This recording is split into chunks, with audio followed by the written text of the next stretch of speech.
សួស្តីអ្នកគ្នាស្វាគមន៍មកកាន់វីដេអូថ្មីថ្ងៃនេះយើងជជែកគ្នាពាក់ព័ន្ធជាមួយនឹងការធ្វើតេស្តទៅលើបុគ្គលិកលក្ខណៈរបស់យើងភាសាអង់គ្លេសគេហៅថា personality test សម្រាប់ personality test យើងអាចបែងចែកទៅជា4ចំណុចធំៗទី1គឺនៅពេលដែលយើងធ្វើតេស្តយើងប្រៀបធៀបអំពី E ហើយនិង I introvert extrovert អញ្ចឹង introvert ហ្នឹងគឺថាយើងជាមនុស្សដែលសង្កត់សង្គមយើងទទួលបានកម្លាំងថ្មីតាមរយៈការដែលយើងសម្រាកនៅស្ងប់ស្ងាត់ម្នាក់ឯងយើងធ្វើការបានល្អតាមរយៈការដែលយើងចំណាយពេលតែម្នាក់ឯងហើយ extrovert គឺជាអ្នកដែលរស់រាយចូលចិត្តនិយាយជាមួយមនុស្សចូលចិត្ត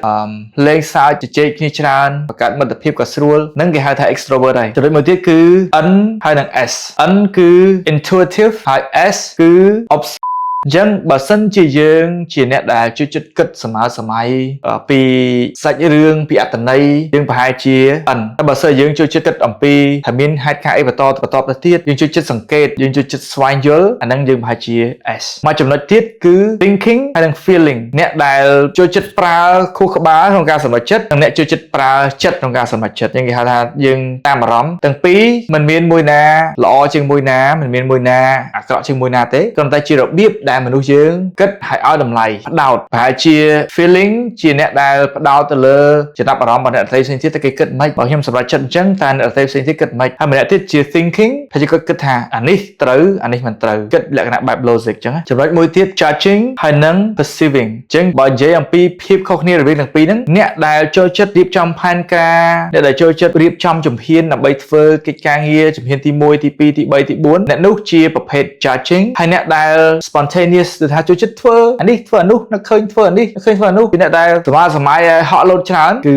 ជា perceiving ហើយចំណុចខាងក្រោម obsessive ហើយនិង turbulent obsessive ជាអ្នកដែលមានទំនុកចិត្តជាមនុស្សដែលមានទំនុកចិត្តហើយ turbulent ជាអ្នកដែលចង់រីកចម្រើនតែបើយើងចង់រីកចម្រើនជាប្រភេទ turbulent បើសិនជាយើងជាអ្នកដែលមានទំនុកចិត្តហ្មងជា obsessive ហើយទាំងអស់គ្នាអាចនឹងចាប់ផ្ដើមធ្វើតេស្តតទៅអញ្ចឹងខ្ញុំនឹងណែនាំ tool មួយសម្រាប់ទាំងអស់គ្នាក្នុងការធ្វើតេស្តដើម្បីឲ្យដឹងថាយើងជាមនុស្សមានចរិតលក្ខណៈបែបណាហើយអ្នកផ្សេងទៀតមានចរិតលក្ខណៈបែបណាដើម្បីយើងអាចនឹងប្រៀបធៀបគ្នាទី1យើងយល់ហើយស្គាល់ពីភាពខ្លាំងរបស់យើងទី2យើងស្គាល់ពីចំណុចដែលយើងដឹងថាយើងត្រូវការប្រយ័ត្នឬយើងស្គាល់ថាចរិតខ្សោយរបស់យើងតែម្ដងអញ្ចឹងដើម្បីយើងអាចចូលទៅក្នុង personality test នេះបានខ្ញុំតម្រូវឲ្យបងប្អូនដំឡើងកម្មវិធីមួយយើងមានឈ្មោះថា Google Chrome អាចបើកនៅក្នុង computer ក៏បានអាចបើកនៅក្នុងទូរស័ព្ទរបស់បងប្អូនក៏បានដែរពីព្រោះ Chrome ជួយឲ្យយើងអាចនឹងបើសិនជាបងប្អូនពិបាកក្នុងការប្រើប្រាស់ភាសាអង់គ្លេសឬក៏ពិបាកក្នុងការមើលអានលំហាត់ទាំងអស់នោះជាភាសាអង់គ្លេសយើងអាចបកប្រែបានដូច្នេះខ្ញុំ recommend ទាំងអស់គ្នាចូលទៅក្នុង Google Chrome ហើយ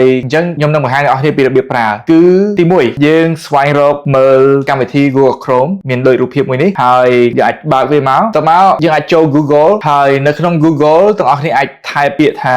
16 personality test អញ្ចឹងយើងវាយមក16 personality test អូខេយើងឃើញមួយនេះបន្តមកបងប្អូនអាចស្វែងរកមើល personality test បែបមួយនេះគេដាក់ថា16 personalities free personality test អញ្ចឹង click នៅលើវាមកនៅត្រង់ចំណុចនេះគឺជាលំហាត់ដែលបងប្អូនអាចនឹងធ្វើតេស្តបានដើម្បីស្វែងយល់អំពីចរិតលក្ខណៈរបស់យើងដើម្បីអាចបកប្រែបានយើងចូលទៅ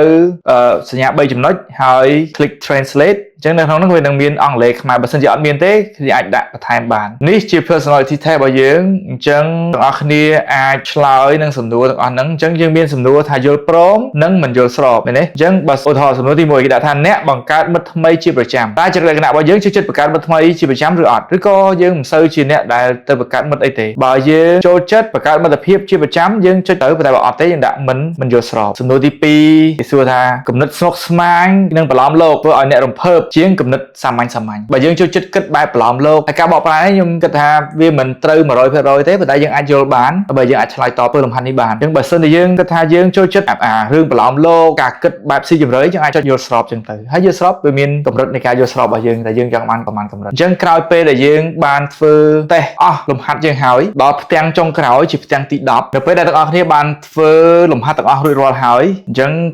នៅក្នុងនេះខ្ញុំផ្លាស់ប្ដូរពីភាសាខ្មែរទៅភាសាអង់គ្លេសដើម្បីព្រោះពេលខ្លះភាសាខ្មែរក៏យើងពិបាកយល់ដែរយើងអាចដូរជាភាសាអង់គ្លេសអញ្ចឹងបើពេលទាំងអស់គ្នាឆ្លើយនឹងសំណួរចប់សពគ្រប់អស់ហើយនៅចំណុចខាងក្រោមជាចំណុចដែលទាំងអស់គ្នាអាចដាក់ email ផ្ទាល់ខ្លួនរបស់ទាំងអស់គ្នាទាំងអស់គ្នាសរសេរ email ផ្ទាល់ខ្លួនរបស់យើងមកជា email ដែលយើងមានកតុយខាងក្រោយ ywam.org អញ្ចឹងដាក់ email របស់បងប្អូនទាំងអស់គ្នាមកអញ្ចឹងខ្ញុំនឹងទៅសេ email របស់ខ្ញុំដែរអញ្ចឹងនេះជា email របស់ខ្ញុំហើយយើងអាចជ្រើស page តែម្ដងបន្ទាប់ពីបងប្អូនបានអញ្ចឹងពេលបងប្អូនឆ្លើយនឹងសំណួរចប់អស់ហើយបងប្អូនអាចទៅសេ email និងដាក់ក្នុងនោះគេសួរថា page ស្រីឬប្រុសអញ្ចឹងខ្ញុំដាក់តែម្ដងខ្ញុំដាក់ប្រុសហើយខ្ញុំទៅសេ email របស់ខ្ញុំតទៅពីសេ email របស់ខ្ញុំហើយខ្ញុំចុចមើលលទ្ធផលកន្លែងសញ្ញាគ្រីសនេះយើងមិនចាំគ្រីសទេណាយើងចូលមើលលទ្ធផលតែម្ដងទៀងផ្ទាត់ email របស់ទាំងអស់គ្នាឲ្យបានរួចរាល់ហើយចុចថាមើលលទ្ធផលអញ្ចឹងពេលដែលយើងចុចមើលលទ្ធផលរងចាំបន្តិចវានឹងចេញលទ្ធផលមកអញ្ចឹងនេះជាលទ្ធផលដែលទាំងអស់គ្នានឹងឃើញអញ្ចឹងបើយើងខ្ញុំជា INFJ type A យើងមាន INFJ type T អញ្ចឹងទៅយើងអាចមើល result ដែលយើងបានធ្វើតេស្តអញ្ចឹងសម្រាប់បងប្អូនអាចនឹងមានតេស្តទៅចេញជាលទ្ធផលផ្សេងពីខ្ញុំដោយសារយើងទាំងអស់គ្នាមានចរិតលក្ខណៈផ្សេងគ្នាហើយអញ្ចឹងបងប្អូនអាចនឹងអានមើលថាតើចរិតលក្ខណៈរបស់បងប្អូនមានចំណុចខ្លាំងខ្លះចំណុចខ្សោយខ្លះហើយប្រមាណភាគរយហ្នឹងបងប្អូនមួយទៀតបងប្អូនអាច copy រូបភាពដែលបងប្អូនបានធ្វើតេស្តរួចរាល់ដាក់នៅក្នុង ChatGPT ដើម្បីឲ្យ ChatGPT អាចនឹងពិពណ៌នាឲ្យកាន់តែស៊ីជម្រៅថែមទៀតដោយសារនៅក្នុង website មួយនេះគឺបើសិនជាយើងចង់បានដឹងព័ត៌មានកាន់តែច្រើនថែមទៀតត្រូវការបង់លុយប៉ុន្តែយើងប្រើប្រាស់ ChatGPT គឺមិនអស់ថ្លៃទេអញ្ចឹងបងប្អូនអាចចូល ChatGPT អាចទម្លាក់អ្វីដែលជាលទ្ធផលដែលបងប្អូនបានធ្វើតេស្តរួចរាល់នៅក្នុង ChatGPT ដើម្បីឲ្យវាអាចបកស្រាយសម្រាប់បងប្អូនបានបងប្អូនអាចជ្រើសជាភាសាខ្មែរឲ្យកម្មវិធី ChatGPT ហ្នឹងជួយបងប្អូនណែនាំពីអ្វីដែលបងប្អូនយើងឲ្យ ChatGPT